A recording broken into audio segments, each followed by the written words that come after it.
One of the most anticipated Supreme Court decisions came out today, and it is a complete rejection of Donald Trump. You love to see it.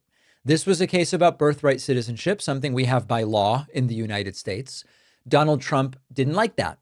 He tried to end birthright citizenship by signing an executive order, arguing if you're born in the United States, but to parents who are here illegally or temporarily, like maybe tourists or students, then you are not an American citizen. This is what Trump wanted. This is not what the law is right now.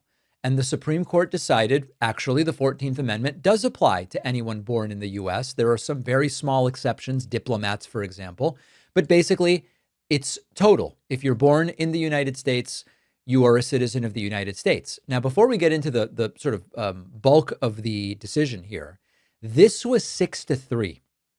What that means is that there are three right-wing Supreme Court justices who would have happily allowed Donald Trump to change who is a citizen, something that is in the Constitution, because Donald Trump wanted to do it via executive order. That's terrifying and a reminder of the importance of presidents pick Supreme Court justices. That really matters. Trump really wanted this one. He even attended arguments back in April at the Supreme Court. Presidents don't typically go to oral arguments at the Supreme Court.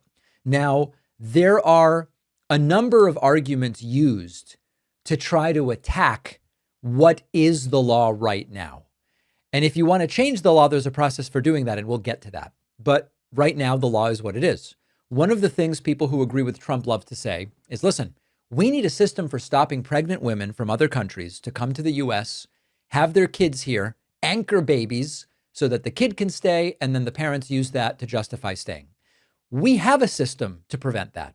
We have customs officers who are trained to detect that. And they consider the sort of financial resources of someone flying into the United States, the country of origin, how pregnant are they, how long are they planning to stay, what housing arrangements have they made. Is it perfect? Is every customs officer always able to detect, I believe you're coming here specifically to give birth so that your kid is a citizen? No, maybe not. But the point is, we have a system in place. You can be refused entry for that. And if your feeling is it's not working well enough, well, work on improving that system.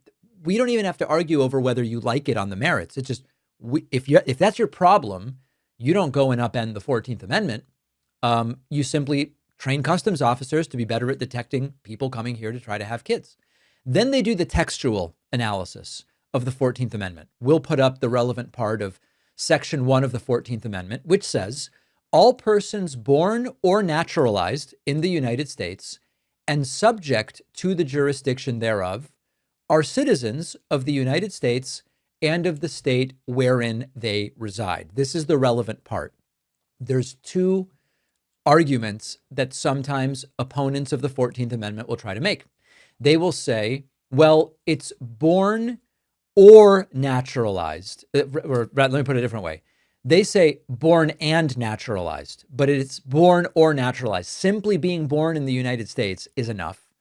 And subject to the jurisdiction thereof. They love to say that if you are born here to undocumented parents, you are not subject to the jurisdiction of the United States, but that's not true. Now, before I explain that, notice what the 14th Amendment does not say.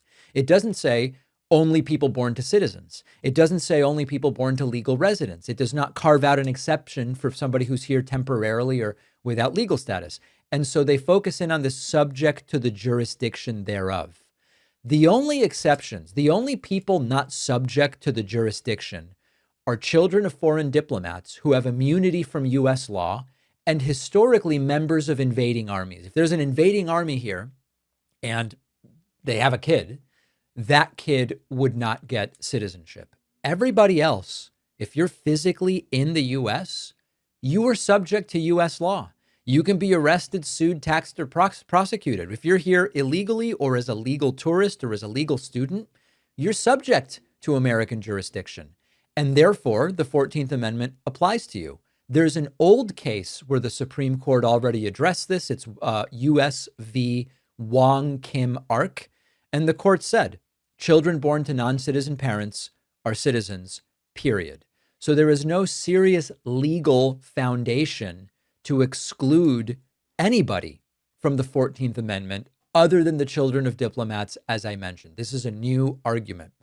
Trump reacting by ignoring, focusing on the wins instead. Minutes after this decision, Trump posting, quote, "Big win. The United States Supreme Court just ruled against men playing in women's sports. Wow." That takes that ridiculous situation off the table. And then Trump posting again to Truth Social, "The Supreme Court just took restrictions off political spending. A big win for Republicans. And more importantly, the First Amendment."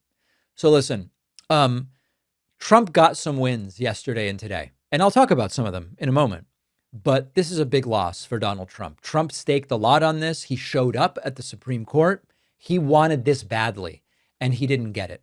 Now, if you really believe that if you were born to an undocumented immigrant, you shouldn't be a citizen, you can lobby to change the law. You can go through the process of trying to get a constitutional amendment. I don't think they'd be able to do it because they simply wouldn't be able to build support for it. But there is a way to do this. And my opinion is it shouldn't be changed. But if enough people think it should, we have a process for that. It's not the process that Donald Trump went through. And Donald Trump was rebuked here. But don't forget that he convinced 3 justices to say, sure, upend all of it, get rid of it, throw it in the trash. And if we ever find ourselves again in a situation where you don't love the Democratic or the Republican candidates, simply remember the consequences. On this one, fortunately, the decision went the right way.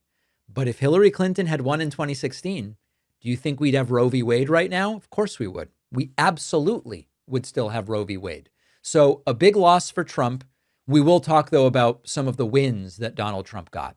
Thanks for watching. Check out this other video. And if you like our content, make sure to subscribe so YouTube puts our videos in your feed, and subscribe to the podcast on Spotify and Apple.